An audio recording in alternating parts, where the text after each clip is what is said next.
ಆಕಾಶವಾಣಿ ಮಂಗಳೂರು.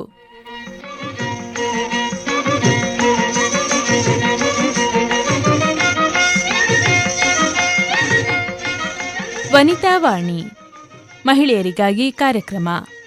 ಇಂದಿನ ಕಾರ್ಯಕ್ರಮಕ್ಕೆ ತಮಗೆಲ್ಲ ಪ್ರೀತಿಯ ಸ್ವಾಗತ.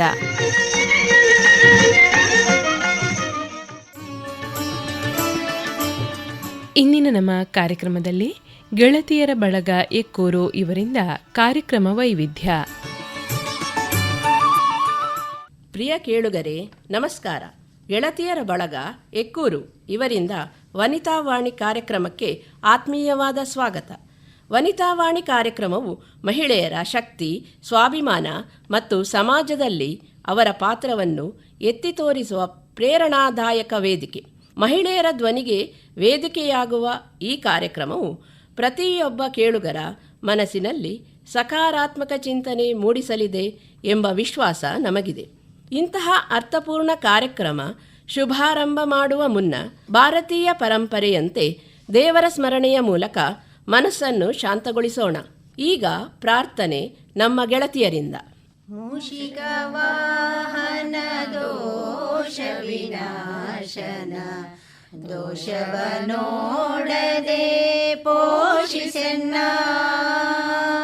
ಮೂಷಿಕ ವಾಹನ ದೋಷ ವಿನಾಶನ ದೋಷವನೋಡದೆ ಪೋಷಿಸೆನ್ನ. ಶೇಷಶಯನನ ವಿಶೇಷ ಜ್ಞಾನವಿತು ಈಶಣತ್ರಯ ಭವ ಸೋಷವಗೈಸೋ. ಮೂಷಿಕ ವಾಹನ ದೋಷ ವಿನಾಶನ ದೋಷವನೋಡದೆ ಪೋಷಿಸೆನ್ನ.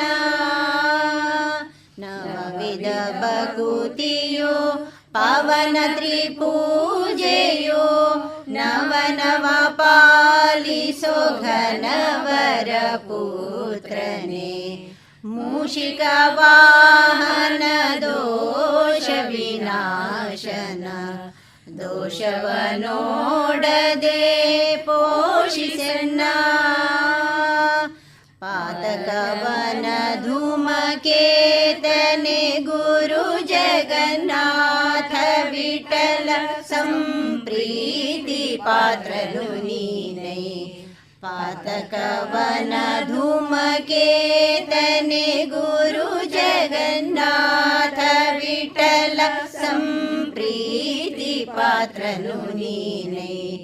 ಮೂಷಿಕ ವಾಹನ ದೋಷ ವಿನಾಶನ ದೋಷವನೋಡದೆ ಪೋಷಿಸೆನ್ನ. ದೋಷವನೋಡದೆ ಪೋಷಿಸೆನ್ನ. ದೋಷವನೋಡದೆ ಪೋಷಿಸೆನ್ನ. ನಾವು ಅನೇಕ ಬಾರಿ ಹಳೆಯ ಆಚರಣೆಗಳನ್ನು ಒಂದೇ ಮಾತಿನಲ್ಲಿ ಮೂಢನಂಬಿಕೆ ಎಂದು ಕರೆಯುತ್ತೇವೆ. ಆದರೆ ಪ್ರತಿಯೊಂದು ಹಳೆಯ ಪದ್ಧತಿಯೂ ಮೂಢನಂಬಿಕೆಯಲ್ಲ. ಕೆಲವು ಸಂಪ್ರದಾಯಗಳು ಕಾಲದ ಪರೀಕ್ಷೆಗಳನ್ನು ಎದುರಿಸಿ ಅನುಭವದ ಆಧಾರದ ಮೇಲೆ ರೂಪುಗೊಂಡಿದೆ. ಅವುಗಳ ಹಿಂದೆ ಆರೋಗ್ಯ, ಅನುಭವ ಮತ್ತು ಜೀವನ ಶೈಲಿಯ ಜ್ಞಾನ ಅಡಗಿದೆ. ಅಂದವಾಗಿ ನಂಬುವುದು ಅಪಾಯಕರ, ಆದರೆ ಅರ್ಥ ಮಾಡಿಕೊಳ್ಳದೆ ತಿರಸ್ಕರಿಸುವುದು ಇನ್ನೂ ಅಪಾಯಕರ. ಸಂಪ್ರದಾಯವನ್ನು ಪ್ರಶ್ನಿಸುವ ಧೈರ್ಯವೂ ಬೇಕು, ಅದರ ಮೌಲ್ಯವನ್ನು ಗುರುತಿಸುವ ವಿವೇಕವೂ ಬೇಕು. ತರ್ಕ ಮತ್ತು ಪರಂಪರೆ ಇವೆರಡರ ಮಧ್ಯೆ ಸಮತೋಲನ ಸಾಧಿಸುವುದು ನಮ್ಮ ಹೊಣೆಗಾರಿಕೆ. ಇದೀಗ ಮೂಢನಂಬಿಕೆಗಳು ಬಿಟ್ಟರೂ ಬಿಡದ ಮಾಯೆ ಎಂಬ ಗಂಭೀರ ಮತ್ತು ಚಿಂತನೆಗೆ ದಾರಿ ತೋರಿಸುವ ವಿಷಯದ ಕುರಿತು ಚರ್ಚೆ. ಭಾಗವಹಿಸುತ್ತಾರೆ ಸಾವಿತ್ರಿ, ಶಾಲಿನಿ, ಭಾಗ್ಯ, ರೂಪ, ವಸಂತಿ ಮತ್ತು ಮಮತಾ. ಬರಹ ಡಾಕ್ಟರ್ ನಮ್ರತಾ ಬಿ. ಸಾವಿತ್ರಕ್ಕ, ಏನಾಯಿತು? ತುಂಬ ಬೇಸರದಲ್ಲಿರೋ ಹಾಗಿದೆ. ಕಿಟ್ಟಿ ಪಾರ್ಟಿಗೆ ಬಂದವರೆಲ್ಲ ಲವಲವಿಕೆಯಿಂದ ಇರಬೇಕು ಅಂತ ನೀವೇ ತಾನೇ ಹೇಳ್ತಾ ಇದ್ದದ್ದು. ಅಂದಹಾಗೆ ನಿಮ್ಮ ಇತ್ತೀಚಿನ ಕವಿತೆ ಹೂದಂಡೆ ಮತ್ತು ನನ್ನಕ್ಕ ಓದಿದೆ. ತುಂಬ ಸೊಗಸ ಆಗಿದೆ. ಹೌದು ಸಾವಿತ್ರಕ್ಕ, ಭಾಗ್ಯ ಹೇಳಿದ್ದು ಸರಿ. ನಮ್ಮ ಮನೆಯಲ್ಲಿ ಎಲ್ಲರೂ ಓದಿ ಇಷ್ಟಪಟ್ಟರು. ನಿಮಗೆ ಅಭಿನಂದನೆಗಳು. ಇನ್ನೂ ಹೆಚ್ಚು ಹೆಚ್ಚು ಬರೆದು ನಮ್ಮ ಗ್ರೂಪಿಗೆ ನೀವು ಕೀರ್ತಿ ತರಬೇಕು. ಯಾಕೆ ಗೊತ್ತಾ, ಮೊನ್ನೆ ಅಷ್ಟೇ ನಮ್ಮ ಪಕ್ಕದ ಮನೆಯವರು ಹೇಳಿದರು, ರೂಪಕ್ಕ, ಪತ್ರಿಕೆಯಲ್ಲಿ ನಿಮ್ಮ ಫ್ರೆಂಡ್ನ ಕವಿತೆ ಬಂದಿದೆ, ತುಂಬ ಚೆನ್ನಾಗಿದೆ ಅಂತ. ನನಗಂತೂ ನಾನೇ ಬರೆದಷ್ಟು ಸಂತೋಷವಾಯಿತು. ಥ್ಯಾಂಕ್ಸ್ ಭಾಗ್ಯಕ್ಕ, ಥ್ಯಾಂಕ್ಸ್ ರೂಪಕ್ಕ. ನಿನ್ನೆ ಒಂದು ಲೇಖನ ಬರೆಯಲೇಬೇಕು ಅಂತ ಕೂತಿದ್ದೆ. ಒಂದೇ ಸಮನೆ ಬಲಗಣ್ಣು ಹೊಡೆದುಕೊಳ್ಳಲು ಶುರು ಮಾಡಿತು. ಸಾಲದ್ದಕ್ಕೆ ಮಾಳಿಗೆ ಶೆಲ್ಫ್ನಲ್ಲಿ ಇಟ್ಟಿದ್ದ ಪೇಪರ್ ತರೋಣವೆಂದು ಹೋದರೆ ಪಕ್ಕದ ಮನೆ ಕಿಟಕಿಯ ಲಿಂಟಲ್ ಮೇಲೆ ಕುಳಿತ ಕಪ್ಪು ಬೆಕ್ಕು ನನ್ನ ಕಡೆ ನೋಡಿ ಕಣ್ಣು ಮಿಟುಕಿಸಿದಂತಾಯಿತು. ಇವೆಲ್ಲ ಬಿಡಿ, ಯಾವುದಕ್ಕೂ ಜಗ್ಬಾರ್ದು ಅಂತ ನನ್ನ ಸ್ಟಡಿ ಟೇಬಲ್ಲಿನ ಡ್ರಾವರ್ನಲ್ಲಿ ಪೆನ್ನಿಗಾಗಿ ತಡಕಾಡಿದೆ. ಒಂದರಲ್ಲಿ ರಿಫಿಲ್ ಖಾಲಿಯಾಗಿತ್ತು, ಇನ್ನೊಂದು ನಿನ್ನೆ ಬೆಳಿಗ್ಗೆ ಕೆಳಗೆ ಬಿದ್ದದ್ದು ಕಟ್ಕಟ್ಟಾಗಿ ಬರಿತಾ ಇತ್ತು. ಅಯ್ಯೋ ಸಾವಿತ್ರಕ್ಕ, ಇಷ್ಟೆಲ್ಲ ಟ್ರೆಂಡಿಂಗ್ ಕವಿತೆ, ಕಥೆ, ಲೇಖನ ಬರೆಯುವ ನೀವು ಇನ್ನೂ ಔಟ್ಡೇಟೆಡ್ ಆಗಿ ಯೋಚನೆ ಮಾಡ್ತಾ ಇದ್ದೀರಲ್ಲ. ಮಮತಕ್ಕ, ಇವೆಲ್ಲ ನಮ್ಮ ಸುತ್ತಮುತ್ತ ಬೇರೂರಿರುವ ಮೂಢನಂಬಿಕೆಗಳೇ ಹೊರತು ಬೇರೇನೂ ಅಲ್ಲ. ಅಲ್ಲ ಸಾವಿತ್ರಿ ಅಕ್ಕ, ನೀವು ಹೀಗೆ ಯೋಚಿಸುತ್ತಾ ಹೋದರೆ ಕೆಲವು ವಿಷಯಗಳನ್ನು ಸಂಗ್ರಹಿಸಿ ಬೆಳಗಾಗುವಷ್ಟರಲ್ಲಿ ಒಂದು ಬೆಸ್ಟ್ ಲೇಖನ ತಯಾರು ಮಾಡಿಬಿಡ್ತೀರಿ. ಅಷ್ಟು ಕೆಪಾಸಿಟಿ ಇದೆ ನಮಗೆ. ಹೌದು, ನಮ್ಮನೆಯಲ್ಲಂತೂ ಅಮ್ಮ ನಾನು ಚಿಕ್ಕವಳಿದ್ದಾಗಿನಿಂದಲೂ ಎಡಮಗ್ಗುಲಲ್ಲಿ ಎದ್ದೆದ್ದರೆ, ತೂ ಶನಿ ನಿನಗೇನು ಬಂತು ಕೇಡುಗಾಲ, ಹೋಗಿ ಹೋಗಿ ಎಡಮಗ್ಗುದಲ್ಲಿ ಎದ್ದಿದ್ದೀಯಾ, ನಿನಗೇನು ಕೇಡು ಕಾದಿದೆ ಇವತ್ತು ಎಂದು ಬೈದು ಎಡಮಗ್ಗುಲಲ್ಲಿ ಎದ್ದ ನನ್ನನ್ನು ಪುನಃ ಮಲಗಿಸಿ ಬಲಗಡೆ ಏಳುವಂತೆ ಮಾಡುತ್ತಿದ್ದಳು. ಈಗಲೂ ಸಹ ನಾನು ಅಪ್ಪಿತಪ್ಪಿಯೂ ಎಡಗಡೆಯಿಂದ ಏಳುವುದೇ ಇಲ್ಲ, ಅದೇ ಅಭ್ಯಾಸವಾಗಿ ಹೋಗಿದೆ. ಹೌದು ಶಾಲಿನಿ ಅಕ್ಕ, ದೂರದ ಮಾತೇಕೆ, ನಾನೇ ನಿಮಗೆ ಸಾಕಷ್ಟು ಉದಾಹರಣೆಗಳನ್ನು ಕೊಡಬಲ್ಲೆ. ಒಂದಂತೂ ನಮ್ಮ ಮನೆಯಲ್ಲಿ ನಡೆದದ್ದು. ಮೊನ್ನೆ ನಮ್ಮ ದೊಡ್ಡಮ್ಮನ ಮಗನಿಗೆ ಹೆಣ್ಣು ನೋಡಲಿಕ್ಕೆ ಹೋಗಿದ್ದರು. ದೊಡ್ಡಪ್ಪ ದೊಡ್ಡಮ್ಮನ ಜೊತೆ ನಮ್ಮಮ್ಮ ಕೂಡ ಸೇರಿಕೊಂಡರು. ಹೊರಟವರು ಅಂಗಳದಲ್ಲಿ ಅದೇನೋ ಹುಡುಕುತ್ತಿದ್ದ ಹಾಗೆ ಕಂಡಿತು.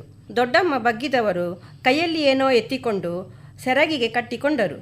ಅವರು ಹಿಂತಿರುಗಿ ಬಂದ ಮೇಲೆ ಅವರಿಗೆ ನನ್ನ ಮೊದಲ ಪ್ರಶ್ನೆ, ಹೋದ ಕೆಲಸ ಆಯಿತೋ ಇಲ್ಲವೋ ಎಂದು. ಅಯ್ಯೋ ದೇವರೇ, ಹೆಣ್ಣು ನೋಡಲಿಕ್ಕೆ ಕೇವಲ 3 ಹೋಗಿದ್ದಾರಾ? ಹೌದು ಶಾಲಿನಕ್ಕ, ಕಳೆದ ಬಾರಿ ಹೆಣ್ಣು ನೋಡಲಿಕ್ಕೆ ಹೋದಾಗ ಪಕ್ಕದ ಮನೆಯವರು ಯಾರೋ ಕೇಳಿದ್ರಂತೆ ಎಲ್ಲಿಗೆ ಹೊರಟಿದ್ದು ಎಂದು. ಹಾಗಾಗಿ ಹೋದ ಕೆಲಸ ಆಗಲೇ ಇಲ್ಲ. ಹಾಗೆಯೇ ನೆಂಟಸ್ತಿಕೆಯೂ ಮುಂದುವರಿಯಲಿಲ್ಲ. ಅದಕ್ಕೆಂದೇ ಈ ಬಾರಿ ಮನೆ ಬಾಗಿಲಲ್ಲೇ ರಿಕ್ಷಾ ತರಿಸಿಕೊಂಡು, ಅದರಲ್ಲೂ 3 ಹೋದರೆ ಅಪಶಕುನ ಅಂತ ಒಂದು ಕಲ್ಲನ್ನು ಎತ್ತಿಕೊಂಡು ಸೆರಗಿಗೆ ಕಟ್ಟಿಕೊಂಡು ನಾವು 3 ಒಟ್ಟಿಗೆ 4 ಅಂತ ಲೆಕ್ಕ ಹಾಕಿ ಹೋಗಿದ್ದರು ನನ್ನ ದೊಡ್ಡಮ್ಮ. ನಿಮ್ಮನ್ನು ಕರೆದುಕೊಂಡು ಹೋಗ್ಬೋದಿತ್ತಲ್ಲ, ಬಹುಶಃ ರಿಕ್ಷಾದಲ್ಲಿ ಹಿಡಿತಿರ್ಲಿಲ್ವೇನೋ. ಇರಲಿ ಬಿಡಿ, ಸುಮ್ಮನೆ ತಮಾಷೆಗೆ ಹೇಳಿದೆ. ಅಂದ ಹಾಗೆ ಹೋದ ಕೆಲಸ ಹಣ್ಣೋ ಕಾಯೋ? ಸಕ್ಸಸ್ ಸಾವಿತ್ರಿ ಅಕ್ಕ, ಸಕ್ಸಸ್. ನಮ್ಮ ಮನೆಯದೊಂದು ಕತೆ ಹೇಳ. ನನಗೂ ನನ್ನ ಅತ್ತೆಗೂ ಆಗಾಗ ಮುಸುಕಿನ ಗುದ್ದಾಟ ನಡೀತಾ ಇರೋದು ನಿಮಗೆಲ್ಲ ಗೊತ್ತೇ ಇದೆ ತಾನೆ. ಗರ್ಗರ್ಕಿ ಕಹಾನಿ ಅಂದರೆ ಮನೆ ಮನೆ ಕತೆ ಅಂತ ಯಾವುದೋ ಸೀರಿಯಲ್ ಬರ್ತಾ ಇತ್ತಲ್ವ. ನಮ್ಮನೇದು ಅಂತ ಸೀರಿಯಸ್ ಏನೂ ಅಲ್ಲ ಬಿಡಿ. ಅತ್ತೆ ಸೊಸೆ ನಡುವೆ ಮಾತಿಗೆ ಮಾತು ಬೆರೆತಾಗ ನಮ್ಮ ಅತ್ತೆ ಶಪಿಸುವುದು ನಮ್ಮ ಮನೆ ಕೆಲಸದ ಸುಮ್ಮಿಗೆ. ನನ್ನ ಅತ್ತೆ ಮನೆ ದೃಷ್ಟಿಯಲ್ಲಿ ಸುಮ್ಮಿ ಕೆಲಸ ಮುಗಿಸಿದವಳು ಹಿಡಿಸುಡಿಯನ್ನು ತಲೆ ಕೆಳಗಾಗಿ ಇಟ್ಟು ಹೋಗೋದು ಈ ಜಗಳಗಳಿಗೆಲ್ಲ ಕಾರಣ. ಹಾಗಾಗಿ ನನ್ನ ಮೇಲಿನ ಕೋಪವನ್ನು ಸುಮ್ಮಿಯ ಮೇಲೆ ತೆಗೆಯುವುದನ್ನು ಅವರು ಯಾವತ್ತೂ ಮರೆತಿರಲಿಲ್ಲ. ಅದಲ್ಲದೆ ಒಬ್ಬೊಬ್ಬರ ಕಣ್ಣು ದೃಷ್ಟಿಯಿಂದ ಕೆಡುಕಾಗುತ್ತದೆ ಎಂಬ ಪ್ರತೀತಿಯು ಸಾಕಷ್ಟಿದೆ. ಕೈಗುಣ ಕಾಲ್ಗುಣಗಳಲ್ಲಿಯೂ ನಂಬಿಕೆ ಇದೆ. ವೈದ್ಯರು ಕೊಡುವ ಔಷಧಿಗಿಂತ ಅವರ ಹಸ್ತಗುಣ ಚೆನ್ನಾಗಿದೆ ಎಂದು ನಂಬಿ ಬಹುಮಂದಿ ಅವರಲ್ಲಿಗೆ ಹೋಗುತ್ತಾರೆ. ಮನೆಗೆ ಬಂದ ಹೊಸತರಲ್ಲಿ ಏನಾದರೂ ಅಕಸ್ಮಾತ್ತಾಗಿ ಕೆಟ್ಟದ್ದು ಸಂಭವಿಸಿದರೆ ಆಯಿತು, ಆ ಹೆಣ್ಣಿನ ಜೀವನ. ಆಕೆಯ ಕಾಲ್ಗುಣ ಚೆನ್ನಾಗಿಲ್ಲವೆಂದು ಆ ಮನೆಯವರೆಲ್ಲರ ಶಾಪ ಆ ಅಬಲೆಯ ಮೇಲೆ. ಆಕೆಯ ಜೀವನ ನರಕಪ್ರಾಯವಾಗುತ್ತದೆ. ಹೌದು, ಕೆಲವರ ದೃಷ್ಟಿ ನೋಟದಿಂದ ನನಗಾದ ನಷ್ಟದ ಬಗ್ಗೆ ಹೇಳ್ತೇನೆ. ಮೊನ್ನೆ ನಾನೊಂದು ಮದುವೆಗೆ 8,000 ರೂಪಾಯಿಯ ಪಿಂಕ್ ಕಲರ್ ಸಾರಿ ಉಟ್ಟಿದ್ದೆ. ಆ ಸೀರೆಯನ್ನು ನೋಡಿದ ನನ್ನ ದೊಡ್ಡಮ್ಮನ ಮಗಳು, ಭಾರೀ ಚಂದದ ಸೀರೆ, ತುಂಬ ಚೆನ್ನಾಗಿದೆ ಅಂತ 10 ಬಾರಿ ನನ್ನ ಹತ್ತಿರ ಹೇಳಿದ್ದಲ್ಲದೆ ಬಂದ ನೆಂಟರ ಹತ್ತಿರವೂ ರೂಪ ಉಟ್ಟ ಸೀರೆ ಭಾರೀ ಚಂದ ಉಂಟಲ್ಲವಾ ಅಂತ ಹೇಳಿದ್ದಾಳೆ. ಅದನ್ನು ಕೇಳಿದ ನನ್ನ ಅಕ್ಕ ಸುಮಿತ್ರ, ಇನ್ನು ಇವಳು ಕಣ್ಣು ಹಾಕಿ ಇವಳ ಸೀರೆ ಹಾಳಾಗದಿದ್ದರೆ ಸಾಕು, ಅಂತಾನೂ ಹೇಳಿದ್ದಾಳೆ. ನಾನು ಮನೆಗೆ ಬಂದು ಸೀರೆ ಬದಲಿಸುತ್ತೇನೆ. ಕೆಳಗಡೆ ಇಷ್ಟುದ್ದ ಸೀಳಿ ಹೋಗಿದೆ. ನನ್ನ ಹೊಟ್ಟೆ ಅಂತೂ ತುಂಬ ಉರಿದು ಹೋಯಿತು. ಕೆಲವರ ಕಣ್ಣಿನ ದೃಷ್ಟಿ ಸರಿ ಇರುವುದಿಲ್ಲ. ಮತ್ತೆ ಅದನ್ನು ಡಾರ್ನಿಂಗ್ ಮಾಡಿಸಿದೆ. ಅದಕ್ಕವರು 500 ರೂಪಾಯಿ ಚಾರ್ಜು ಮಾಡಿದರು. ಇಷ್ಟೊತ್ತು ನೀವೇ ಎಲ್ಲ ಕತೆ ಹೇಳಿದ್ರಿ. ಈಗ ನಾನು ಒಂದು ಕತೆ ಹೇಳ್ತೀನಿ. ನಿನ್ನೆ ಬಚ್ಚಲು ಮನೆಯಲ್ಲಿ ಒಲೆಗೆ ಗರಟೆ ಹಾಕಿ ನೀರು ಕಾಯಿಸುತ್ತಿರುವಾಗ ಬೋರ್ ಬೋರ್ ಅಂತ ಬೆಂಕಿಯ ಸದ್ದಾಯಿತು. ಸದ್ದು ಕೇಳಿದ ನಮ್ಮ ಅಜ್ಜಿ ನನ್ನನ್ನು ಕರೆದ್ರು. ಬೆಳಗಿನಿಂದ ಒಂದೇ ಸಮನೆ ಕಾಗೆ ಕರಗುಡ್ತಾ ಇತ್ತು. ಇಲ್ಲಿ ನೋಡಿದರೆ ಬೆಂಕಿಯ ಬೋರ್ ಬೋರ್ ಸದ್ದು. ಅಮ್ಮನಿಗೆ ಹೇಳಿಬಿಡು, ಅನ್ನಕ್ಕೆ ಅಕ್ಕಿ ಹಾಕುವಾಗ ಸ್ವಲ್ಪ ಜಾಸ್ತಿ ಹಾಕಿ ಬಿಡಲಿ. ನಮ್ಮಜ್ಜಿಯೋ ಅವರ ಮೂಢನಂಬಿಕೆಗಳ ಮಾತಿಗೊಂದು ದೊಡ್ಡ ನಮಸ್ಕಾರ. ಅಯ್ಯೋ ಮಮತಕ್ಕ, ನಿಮ್ಮಜ್ಜಿದು ಒಂದು ಕಥೆಯಾದರೆ ನಮ್ಮಮ್ಮಂದು ಇನ್ನೊಂದು. ಕಾಗೆ ಕೂಗಿದರೆ ನಮ್ಮಮ್ಮನಿಗೆ ಅದೇನೋ ಕರ್ಕಶವಂತೆ. ಮೊದಲು ಅದನ್ನು ಓಡಿಸಿ ಬಾ ಎಂದು ನನ್ನ ಮಗನನ್ನು ಕಳಿಸಿಯೇ ಬಿಡುತ್ತಾರೆ. ಆ ದಿನ ಊರಿಂದ ಬೇರೆ ನೆಂಟರು ಬಂದು ಮನೆಯಲ್ಲಿ ಉಳಿದು ಬಿಟ್ಟರೆ ಅನ್ನೋದೇ ಅವರಿಗೆ ತಲೆಬಿಸಿ. ಅಷ್ಟೇ ಅಲ್ಲ, ಗೋಡೆಯ ಮೇಲೆ ಹಲ್ಲಿ ಲೊಚಗುಟ್ಟಿದ್ರೆ 3 ಬಾರಿ ಬೆರಳುಗಳಿಂದ ನೆಲ ಕುಟ್ಟುತ್ತಾ ಕೃಷ್ಣ ಕೃಷ್ಣ ಅನ್ನದೇ ಹೋಗೋದೇ ಇಲ್ಲ. ನಮ್ಮ ಮನೆ ಕತೆ ಬೇರೆ ಥರ ಅಂತ ತಿಳ್ಕೊಂಡ್ರಾ? ನಮ್ಮಲ್ಲೂ ಹೀಗೆ ಭಾಗ್ಯಕ್ಕ. ಆ ದಿನ ಮುಸ್ಸಂಜೆ ಹೊತ್ತು ಸುಸ್ತಾಗಿ ಹಾಸಿಗೆ ಮೇಲೆ ಬಿದ್ದುಕೊಂಡಿದ್ದೆ. ದೀಪ ಹಚ್ಚೋ ಹೊತ್ತಲ್ಲಿ ಅದೇನು ಅಪಶಕುನದ ಹಾಗೆ ಮಲಗಿದ್ದೀಯಾ ಅಂತ ನಮ್ಮ ಅಜ್ಜಿ ಕೈಯಲ್ಲಿ ಬೈಸ್ಕೊಂಡೆ. ಅದೇ ಹೊತ್ತಿಗೆ ಅಪ್ಪನ ಶರ್ಟ್ನಲ್ಲಿ ಬಿದ್ದು ಹೋದ ಗುಂಡಿ ಹಾಕುತ್ತಿದ್ದ ಅಮ್ಮ ಕೂಡ ಬೈಸಿಕೊಂಡರು. ಮುಸ್ಸಂಜೆ ಹೊತ್ತು ಸೂಜಿ ಹಿಡಿಬಾರ್ದು ಅಂತ ನಿನಗೆ ಗೊತ್ತಿಲ್ಲದ ಮೇಲೆ ನಿನ್ನ ಮಕ್ಕಳಿಗೆ ಯಾವ ಸಂಸ್ಕಾರ ಕೊಡ್ತೀಯಾ? ಹಾಗಂತ ಅಜ್ಜಿ ಇಲ್ಲದಿರುವಾಗ ಅಜ್ಜಿಯ ಚಾರ್ಜ್ ಒಮ್ಮೊಮ್ಮೆ ಅಮ್ಮನೇ ತೆಗೆದುಕೊಳ್ತಾಳೆ. ಒಮ್ಮೆ ನಾನು ಮಲಗುವಲ್ಲಿ ಸ್ವಲ್ಪ ಕಸ ಇದ್ದುದಕ್ಕೆ ಹಿಡಿದು ಗುಡಿಸ್ತಾ ಇದ್ದೆ. ನಿನಗೆ ರಾತ್ರಿ ಹೊತ್ತಿಗಷ್ಟೇ ಗುಡಿಸುವುದಕ್ಕೆ ಪುರುಸೊತ್ತು ಸಿಗುವುದಾ? ಹಗಲಿಡೀ ನಿನಗೆ ಪುರುಸೊತ್ತು ಇರುವುದೇ ಇಲ್ಲ ಅಲ್ವಾ ಅಂತ ಅಪ್ಪನಿಗೂ ಅಜ್ಜಿಗೂ ಕೇಳಿಸುವಂತೆ ಹೇಳಿ ಅಲ್ಲಿಂದ ಹೊರಟು ಹೋದರು. ಅಯ್ಯೋ ಸಾವಿತ್ರಕ್ಕ, ಆ ದಿನ ಒಡೆದ ಕನ್ನಡಿಯಲ್ಲಿ ಮುಖ ನೋಡಿಕೊಂಡಿದ್ದಕ್ಕೆ ನಮ್ಮ ಚಿಕ್ಕಮ್ಮನ ಮಗಳು ಮೀರಾ ಅದೆಷ್ಟು ಬಯಸಿಕೊಂಡಿದ್ದಳು. ಅವಳ ಗ್ರಹಚಾರಕ್ಕೆ ಅದೇ ದಿನ ಅವಳನ್ನು ನೋಡಲು ವರನ ಕಡೆಯವರು ಬರುತ್ತಾರೆ ಎಂಬ ಸುದ್ದಿಯೂ ಇತ್ತು. ಆದರೆ ಸಮಯ ತಿಳಿಸಿರಲಿಲ್ಲ. ಬೇಗ ಬೇಗ ಕೆಲಸ ಮುಗಿಸಿ ತಯಾರಾದರಾಯಿತು ಎಂದು ಮನೆಯವರೆಲ್ಲ ಒಂದೊಂದು ಕೆಲಸದಲ್ಲಿ ತೊಡಗಿಕೊಂಡಿದ್ದರು. ಮೀರಾ ಅಂಗಳ ಗುಡಿಸುತ್ತಿರುವಾಗಲೇ ವರಮಹಾಶಯ ಗೇಟಿನ ಹೊರಗೆ ನಿಂತು, ಹುಡುಗಿ ಇವಳೇ ಎಂದು ಗೊತ್ತಾದ ತಕ್ಷಣ ಅಪಶಕುನವಾಯಿತು ಎಂದು ಹೇಳುತ್ತಾ ಅಲ್ಲಿಂದಲೇ ಹಿಂತಿರುಗಿ ಹೋಗಿಬಿಟ್ಟ. ಆ ವಿಷಯ ನಮಗೆ ಮತ್ತೆ ಗೊತ್ತಾಯಿತು. ಅಂದ ಹಾಗೆ ಮಮತಕ್ಕ, ಆ ಹುಡುಗಿಯ ಮದುವೆ ಅವನ ಜೊತೆಯೇ ಆಯ್ತಾ ಇಲ್ವಾ? ಇಲ್ಲ ವಸಂತ್ಯಕ್ಕ, ಅದೊಂದು ದೊಡ್ಡ ಕತೆ, ಆಮೇಲೆ ಹೇಳ್ತೇನೆ. ಅಬ್ಬಬ್ಬಾ, ಮನುಷ್ಯನ ಬದುಕಿನಲ್ಲಿ ಮೂಢನಂಬಿಕೆಗಳು ಇಷ್ಟೇಕೆ ಹಾಸುಹೊಕ್ಕಾಗಿವೆ. ಒಂಟಿ ಸೀನು ಬಂದರೆ ಒತ್ತಾಯಪೂರ್ವಕವಾಗಿ ಇನ್ನೊಂದು ಸೀನು ಹೊಡೆಯಲೇಬೇಕು. ಸೊಸೆ ಮೊದಲ ಬಾರಿ ಗೃಹ ಪ್ರವೇಶ ಮಾಡಲಿರುವ ಹಿಂದೆ ಮುಂದೆ ಮನೆಯಲ್ಲಿ ಏನಾದರೂ ಅವಘಡಗಳಾದರೆ ಅದಕ್ಕೆಲ್ಲ ಅವಳೇ ಹೊಣೆಗಾರ್ತಿ ಎನ್ನುವುದು ಎಷ್ಟರ ಮಟ್ಟಿಗೆ ಸರಿ, ನೀವೇ ಹೇಳಿ. ಹೌದಪ್ಪ. ಹೌದು. ಇದರಲ್ಲಿ ಜಾತಿ ಮತ ಪಂಥಗಳ ಭೇದವೇ ಇಲ್ಲ. ಎಲ್ಲ ಧರ್ಮಗಳಲ್ಲಿಯೂ ಒಂದಿಲ್ಲೊಂದು ರೀತಿಯಲ್ಲಿ ಮೂಢನಂಬಿಕೆಗಳು ಹಾಸುಹೊಕ್ಕಾಗಿ ಬೆಸೆದುಕೊಂಡಿದೆ. ನಾನು ನನ್ನ ಲೇಖನವೊಂದಕ್ಕೆ ಮೂಢನಂಬಿಕೆಗಳ ಮೂಲ ಹುಡುಕ್ತಾ ಇದ್ದೆ. ಅಂತೂ ನಿಮ್ಮ ಮೂಲವ್ಯಾಧಿಗೊಂದು ಒಳ್ಳೆಯ ಟ್ರೀಟ್ಮೆಂಟ್ ಇಂದು ಸಿಕ್ಕಿರಬೇಕಲ್ವೇ? ಆಗಲಿ ಸಾವಿತ್ರಕ್ಕ, ನೋಡ್ತಾ ಇರಿ, ನಿಮ್ಮ ಲೇಖನ ತುಂಬ ಚೆನ್ನಾಗಿ ಬರುತ್ತದೆ. ಒಂದು ಮಾತಂತೂ ಸ್ಪಷ್ಟವಾಯಿತು. ಒಂದು ಪ್ರಸಂಗ ಅಥವಾ ಸನ್ನಿವೇಶ ತರ್ಕಬಾಹಿರವಾಗಿದ್ದರೆ ಅದುವೇ ಮೂಢನಂಬಿಕೆ ಅಂತ ಅನ್ನಿಸಿಕೊಳ್ಳುತ್ತದೆ. ಈ ನಂಬಿಕೆಗಳು ಧರ್ಮ, ಜಾತಿ, ಪ್ರದೇಶ ಹಾಗೂ ಜನಾಂಗಗಳಿಗೆ ಅನುಗುಣವಾಗಿ ಭಿನ್ನವಾಗಿರಬಹುದು. ಈಗ ಕಾಲ ಬದಲಾಗಿದೆ. ಹಿಂದೆ ಗಂಡ ಸತ್ತವರು ಮದುವೆ ಚಪ್ಪರದ ಕಡೆಗೆ ಮುಖ ಹಾಕುವಂತಿರಲಿಲ್ಲ. ಅಷ್ಟೇ ಏಕೆ, ತಮ್ಮ ಮಕ್ಕಳ ಶುಭ ಕಾರ್ಯದಲ್ಲೂ ಮಂಟಪದ ಹತ್ತಿರ ಸುಳಿಯುವಂತಿರಲಿಲ್ಲ. ಈಗ ಅವೆಲ್ಲ ಹೋಗಿವೆ ಎನ್ನುವುದೇ ಸಮಾಧಾನಕರ ಸಂಗತಿ. ವಿಧವಾ ವಿವಾಹ ಕೂಡ ನಡೆಯುತ್ತಿವೆ ಎನ್ನುವುದೇ ಧನಾತ್ಮಕ ಅಂಶ. ನಾವೀಗ ವೈಜ್ಞಾನಿಕ ಎಂದು ಹೇಳುವ ಯುಗದಲ್ಲಿ ಬದುಕುತ್ತಿದ್ದೇವೆ. ವಿಪರ್ಯಾಸವೆಂದರೆ ನಮಗೆ ರಾಕೆಟ್ ಹಾರಿಸುವುದಕ್ಕೂ ರಾಹುಕಾಲ, ಯಮಗಂಡ ಕಾಲಗಳನ್ನು ತಪ್ಪಿಸಬೇಕಾಗಿದೆ. ವಿದ್ಯಾರ್ಥಿಗಳು ಪರೀಕ್ಷೆ ಬರೆಯಲು ಹೋಗುವಾಗ ಇವುಗಳನ್ನೆಲ್ಲ ನೋಡುವುದಕ್ಕೆ ಆಗುವುದಿಲ್ಲ. ಆದರೆ ಫಲಿತಾಂಶ ನೋಡಲು ಕಾಲ, ವಾರ, ಗಳಿಗೆಗಳನ್ನೆಲ್ಲ ನೋಡುತ್ತಾರೆ. ಇದರ ಅರ್ಥ ಏನು? ಎಲ್ಲವೂ ಸಮಯವನ್ನು ಅವಲಂಬಿಸಿಕೊಂಡಿರುವುದು. ಇದಕ್ಕೆ ಅನುಕೂಲ ಸಿಂಧು ಎಂದು ಹೇಳುವುದು. ಹೀಗೆ ನಾನೊಮ್ಮೆ ಒಂಟಿಯಾಗಿ ಕುಳಿತಿದ್ದಾಗ ಯೋಚಿಸಿದೆ, ಈ ಮೂಢನಂಬಿಕೆಗಳು ಮನುಷ್ಯನಲ್ಲಿ ಹೇಗೆ ಬೇರೂರಿರಬಹುದು? ಬಹುಶಃ ಮನುಷ್ಯನಲ್ಲಿರುವ ಭೀತಿಯೇ ಇದಕ್ಕೆ ಕಾರಣವಿರಬಹುದಾ? ಇರಬಹುದು ವಸಂತ್ಯಕ್ಕ. ಅದರ ಜೊತೆಗೆ ಸುರಕ್ಷಿತ ಬದುಕಿನ ಆಕಾಂಕ್ಷೆ ಇದರ ಹಿನ್ನೆಲೆಯಲ್ಲಿ ಇದ್ದಿರಲು ಬಹುದಲ್ವೇ? ಭಾಗ್ಯಕ್ಕ, ನೀವು ಹೇಳುವುದು ಸರಿ ಅನಿಸ್ತಾ ಇದೆ. ತಾನು ಹಿಡಿದ ಕೆಲಸ ಸಾಂಗವಾಗಿ ನಡೆಯಬೇಕೆಂಬ ಮಹತ್ವಾಕಾಂಕ್ಷೆಯೇ ಮೂಲದಲ್ಲಿ ಇದೆ ಅನ್ನುವುದು ನನ್ನ ಅಭಿಪ್ರಾಯ.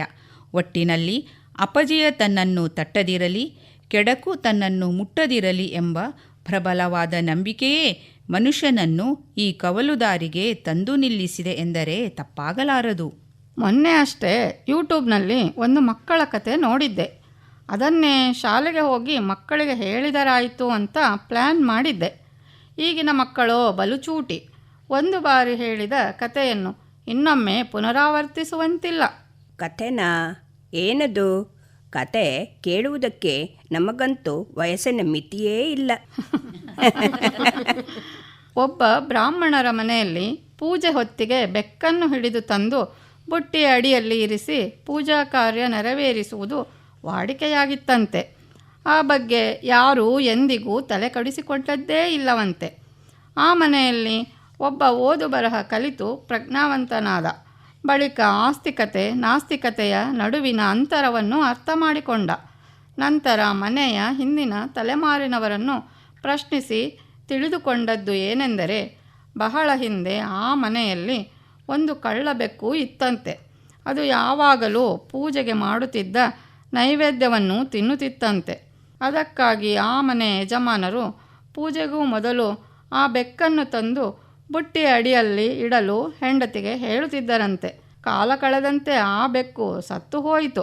ಆದರೆ ಉತ್ತರಾಧಿಕಾರಿ ಬೆಕ್ಕು ತಾಯಿಯ ಕಳ್ಳತನವೆಂಬ ಕೆಟ್ಟ ಚಟವನ್ನು ರೂಢಿಸಿಕೊಳ್ಳದೇ ಇದ್ದರೂ ಮುಂಜಾಗೃತಾ ಕ್ರಮ ಎಂಬಂತೆ ಬೆಕ್ಕನ್ನು ಒಂದು ಬುಟ್ಟಿಯ ಕೆಳಗೆ ಸೇರಿಸುವ ರಿವಾಜು ಹಾಗೆಯೇ ಉಳಿದು ಹೋಯಿತಂತೆ.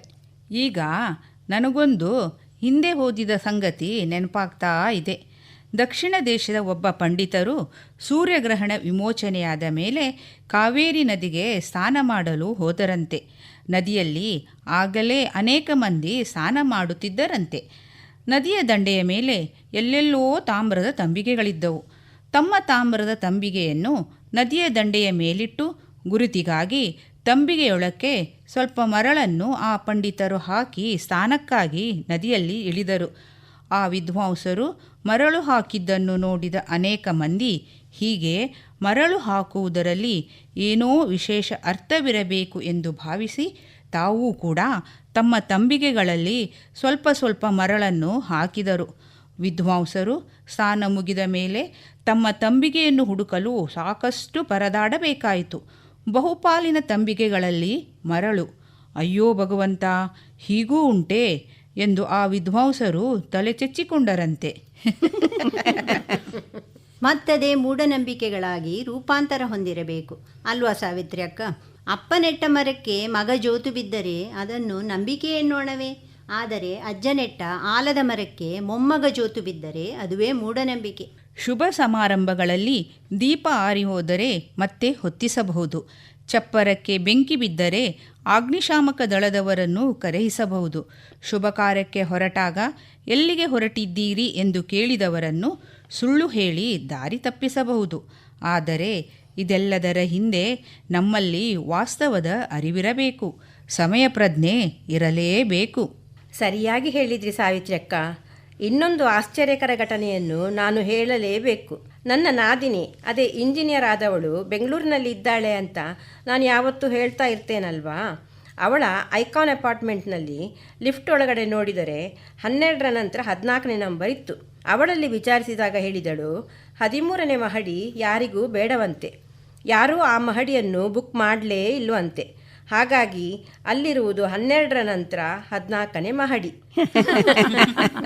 ಅಷ್ಟೇ ಏಕೆ, ವೈಜ್ಞಾನಿಕ ಮನೋಭಾವದ ಜನರ ಸಂಖ್ಯೆ ಹೆಚ್ಚುತ್ತಿರುವ ಈ ಕಾಲಘಟ್ಟದಲ್ಲಿಯೂ ದೆವ್ವ, ಭೂತ, ಪುನರ್ಜನ್ಮ ಇತ್ಯಾದಿಗಳ ಕತೆ ಹೆಣೆದು ಜನರ ಭಾವುಕತೆಯನ್ನೇ ಬಂಡವಾಳವಾಗಿಸಿಕೊಳ್ಳುವ ಅವೆಷ್ಟು ಟಿ ವಿ ವಾಹಿನಿಗಳಿಲ್ಲ. ಹೊಸ ಚಿಗುರು ಹಳೆಬೇರು ಕೂಡಿರಲು ಮರಸೊಬಗು, ಹೊಸ ಯುಕ್ತಿ ಹಳೆ ತತ್ವ ದೊಡಗೂಡೆ ಧರ್ಮ, ಋಷಿವಾಕ್ಯದೊಡನೆ ವಿಜ್ಞಾನ ಕಲೆ ಮೇಳವಿಸೆ, ಜಸವು ಜನಜೀವನಕ್ಕೆ. ಮಂಕುತಿಮ್ಮ. ಹೌದು ಸಾವಿತ್ರಕ್ಕ, ಡಿ ವಿ ಜಿಯವರ ಈ ಸಾಲುಗಳು ಎಷ್ಟು ಅರ್ಥಪೂರ್ಣವಾಗಿದೆ. ಹೌದು ಗೆಳತಿಯರೇ, ಹಳೆಯದೆಲ್ಲವೂ ಮೂಢನಂಬಿಕೆಗಳಲ್ಲ. ನಮ್ಮ ಪೂರ್ವಜರ ಆಚರಣೆಯಲ್ಲಿ ನಾವು ಅದೆಷ್ಟೋ ವೈಜ್ಞಾನಿಕ ಮನೋಭಾವವನ್ನು ಕಾಣುತ್ತೇವೆ.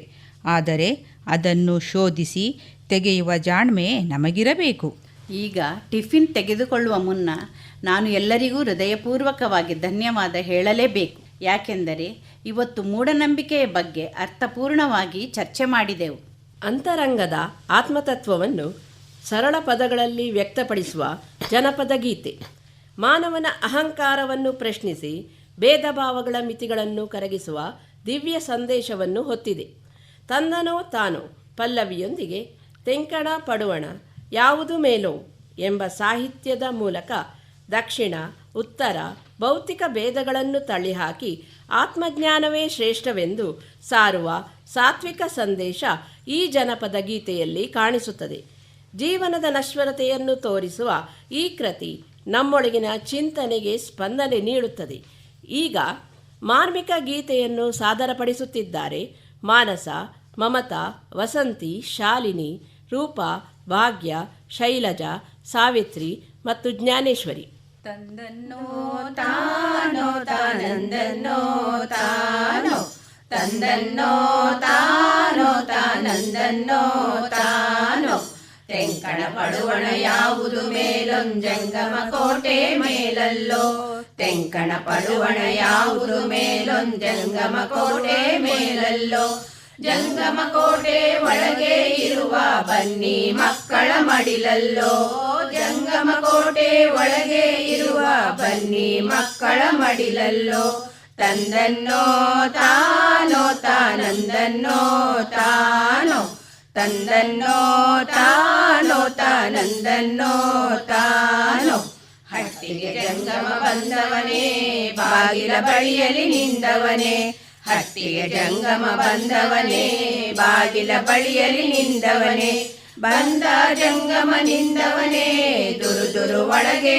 ನೋಡವನೇ, ಬಂದ ಜಂಗಮ ನಿಂದವನೇ ದುರು ದುರು ಒಳಗೆ ನೋಡವನೇ, ತಂದನ್ನೋ ತಾನೋ ತಾನಂದನ್ನೋ ತಾನೋ, ತಂದನ್ನೋ ತಾನೋ ತಾನಂದನ್ನೋ ತಾನೋ, ಕಣ್ಣಿಲ್ಲದ ಮುದುಕಿಗೆ ಕಲ್ಮಣ್ಣಿ ಹುರುಳಿ ಕೊಟ್ಟೆಲ್ಲೋ, ಕಣ್ಣಿಲ್ಲದ ಮುದುಕಿಗೆ ಕಲ್ಮಣ್ಣು ಹುರುಳಿ ಕೊಟ್ಟೆಲ್ಲೆ, ಕಲ್ಮಣ್ಣು ಹುರುಳಿ ಕೊಟ್ಟಿದ್ರಿಂದ ಕಂಕ್ಳಲ್ಲಾಡೋ ಮಗನಿಲ್ಲೆ, ಕಲ್ಮಣ್ಣು ಹುರುಳಿ ಕೊಟ್ಟಿದ್ರಿಂದ ಕಂಕ್ಳಲ್ಲಾಡೋ ಮಗನಿಲ್ಲೆ, ತಂದನ್ನೋ ತಾನೋ ತಾನಂದನ್ನೋ ತಾನೋ, ತಂದನ್ನೋ ತಾನೋ ತಾನಂದನ್ನೋ ತಾನೋ, ಹತ್ತಿಯ ಮರವ ಕಡಿದಲ್ಲೇ ಅತ್ತೆಯ ಕಾಲಲ್ ಒದ್ದೆಲ್ಲೇ, ಹತ್ತಿಯ ಮರವ ಕಡಿದಲ್ಲೇ ಅತ್ತೆಯ ಕಾಲಲ್ ಒದ್ದೆಲ್ಲೇ, ಅತ್ತೆಯ ಕಾಲಲ್ ಒದ್ದದ್ರಿಂದ ಅಂದವಾದ ಮಗನಿಲ್ಲೆ, ಅತ್ತೆಯ ಕಾಲಲ್ ಒದ್ದದ್ರಿಂದ ಅಂದದವಾದ ಮಗನಿಲ್ಲೆ, ತಂದನ್ನೋ ತಾನೋ ತಾನಂದನ್ನೋ ತಾನೋ, ತಂದನ್ನೋ ತಾನೋ ತಾನಂದನ್ನೋ ತಾನೋ, ಮಾವಿನ ಮರವ ಕಡಿದಲ್ಲೇ ಮಾವನ ಕಾಲಲ್ ಒದ್ದೆಲ್ಲೇ, ಮಾವಿನ ಮರವ ಕಡಿದಲ್ಲೇ ಮಾವನ ಕಾಲಲ್ ಒದ್ದೆಲ್ಲೇ, ಮಾವನ ಕಾಲಲ್ ಒದ್ದದ್ರಿಂದ ಮಡಿಲಲ್ಲಾಡೋ ಮಗನಿಲ್ಲೆ, ಮಾವನ ಕಾಲಲ್ ಒದ್ದದ್ರಿಂದ ಮಡಿಲಲ್ಲಾಡೋ ಮಗನಿಲ್ಲೆ, ತಂದನ್ನೋ ತಾನೋ ತಾನಂದನ್ನೋ ತಾನೋ, ತಂದನ್ನೋ ತಾನೋ ತಾನಂದನ್ನೋ ತಾನೋ, ತಂದನ್ನೋ ತಾನೋ ತಾನಂದನ್ನೋ ತಾನೋ. ಅಮ್ಮನ ಪ್ರೀತಿ ವಾತ್ಸಲ್ಯ ವರ್ಣಿಸಲು ಅಸಾಧ್ಯ. ಅಮ್ಮನ ಮಮತೆ ಬೆಟ್ಟದಷ್ಟು. ಈ ವಾತ್ಸಲ್ಯಮಯ ಗೀತೆಯನ್ನು ಹಾಡುತ್ತಿದ್ದಾರೆ ಜ್ಞಾನೇಶ್ವರಿ ಮತ್ತು ಮಾನಸ. ಅಮ್ಮ ನಿನ್ನ ಎದೆಯಾಳದಲ್ಲಿ ಗಾಳಕ್ಕೆ ಸಿಕ್ಕ ಮೀನು, ಮಿಡುಕಾಡುತ್ತಿರುವೆ ನಾನು. ಅಮ್ಮ ನಿನ್ನ ಎದೆಯಾಳದಲ್ಲಿ ಗಾಳಕ್ಕೆ ಸಿಕ್ಕ ಮೀನು, ಮಿಡುಕಾಡುತ್ತಿರುವೆ ನಾನು. ಕಡಿಯಲೊಲ್ಲೆ ನೀ ಕರುಳ ಬಳ್ಳಿ, ಒಳಗೂಡುತ್ತಿರುವ ತಾಯೇ, ಬಿಡದೆ ಭುವಿಯ ಮಾಯೇ. ಅಮ್ಮ ನಿನ್ನ ಎದೆಯಾಳದಲ್ಲಿ ಗಾಳಕ್ಕೆ ಸಿಕ್ಕ ಮೀನು, ಮಿಡುಕಾಡುತ್ತಿರುವೆ ನಾನು. ನಿನ್ನ ರಕ್ಷೆಗೂಡಲ್ಲಿ ಬೆಚ್ಚಗೆ ಅಡಗಲಿ ಎಷ್ಟು ದಿನ, ದೂಡು ಹೊರಗೆ ನನ್ನ ನಿನ್ನ ರಕ್ಷೆಗೂಡಲ್ಲಿ ಬೆಚ್ಚಗೆ ಅಡಗಲಿ ಎಷ್ಟು ದಿನ, ದೂಡು ಹೊರಗೆ ನನ್ನ. ಓಟ ಕಲಿವೆ ಒಳನೋಟ ಕಲಿವೆ, ಓಟ ಕಲಿವೆ ಒಳನೋಟ ಕಲಿವೆ, ನಾ ಕಲಿವೆ ಊರ್ಧ್ವಗಮನ ಓ ಅಗಾಧ ಗಗನ, ಓ ಅಗಾಧ ಗಗನ. ಅಮ್ಮ ನಿನ್ನ ಎದೆಯಾಳದಲ್ಲಿ ಗಾಳಕ್ಕೆ ಸಿಕ್ಕ ಮೀನು, ಮಿಡುಕಾಡುತ್ತಿರುವೆ ನಾನು. ಮೇಲೆ ಹಾರಿ ನಿನ್ನ ಸೆಳೆತ ಮೀರಿ ನಿರ್ಭರ ಸ್ಥಿತಿಗೆ ತಲುಪಿ, ಬ್ರಹ್ಮಾಂಡವನ್ನೇ ಬೆದಕಿ. ಮೇಲೆ ಹಾರಿ ನಿನ್ನ ಸೆಳೆತ ಮೀರಿ ನಿರ್ಭರ ಸ್ಥಿತಿಗೆ ತಲುಪಿ, ಬ್ರಹ್ಮಾಂಡವನ್ನೇ ಬೆದಕಿ. ಇಂಧನ ತೀರಲು ಬಂದೇ ಬರುವೆನು, ಇಂಧನ ತೀರಲು ಬಂದೇ ಬರುವೆನು, ಮತ್ತೆ ನಿನ್ನ ತೊಡೆಗೆ ಮೂರ್ತ ಪ್ರೇಮದೆಡೆಗೆ, ಮೂರ್ತ ಪ್ರೇಮದೆಡೆಗೆ. ಅಮ್ಮ ನಿನ್ನ ಎದೆಯಾಳದಲ್ಲಿ ಗಾಳಕ್ಕೆ ಸಿಕ್ಕ ಮೀನು, ಮಿಡುಕಾಡುತ್ತಿರುವೆ ನಾನು, ಮಿಡುಕಾಡುತ್ತಿರುವೆ ನಾನು. ಇಷ್ಟು ಹೊತ್ತು ನಮ್ಮ ಗೆಳತಿಯರು ಹಳೆಯದು ಎಂದರೆ ಎಲ್ಲವೂ ಸತ್ಯವಲ್ಲ, ಹೊಸದು ಎಂದರೆ ಎಲ್ಲವೂ ತಪ್ಪಲ್ಲ, ಯೋಚಿಸಿ ವಿಚಾರಿಸಿ ಅರಿತು ನಡೆಯುವುದೇ ಜ್ಞಾನ ಎಂದು ತಮ್ಮ ಚರ್ಚೆಯ ಮೂಲಕ ಜಾಗೃತಿ ಮೂಡಿಸಿದ ಮಹಿಳೆಯರಾಗಿ, ಗೀತಾಗಾಯನದ ವನಿತೆಯರಾಗಿ, ಬದುಕಿನ ಕಾಳಜಿಯ ಮಾತೆಯರಾಗಿ, ಹೀಗೆ ನಾನಾ ರೂಪಗಳಿಂದ ತಮ್ಮೆದುರು ವನಿತಾ ವಾಣಿಯ ಧ್ವನಿಯಾಗಿ ಮೂಡಿಬಂದರು. ನಿರೂಪಣೆ ಶೈಲಜಾ ಅನಂತಕೃಷ್ಣ. ಆಲಿಸಿದ ಸರ್ವರಿಗೂ ಧನ್ಯವಾದಗಳು. ಇದುವರೆಗೆ ಗೆಳತಿಯರ ಬಳಗ ಎಕ್ಕೂರು ಇವರಿಂದ ಕಾರ್ಯಕ್ರಮ ವೈವಿಧ್ಯ ಕೇಳಿದಿರಿ.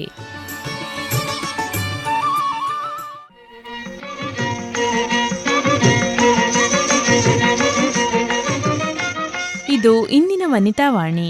ಮುಂದಿನ ಕಾರ್ಯಕ್ರಮದಲ್ಲಿ ಮತ್ತೆ ಭೇಟಿಯಾಗೋಣ. ನಮಸ್ಕಾರ.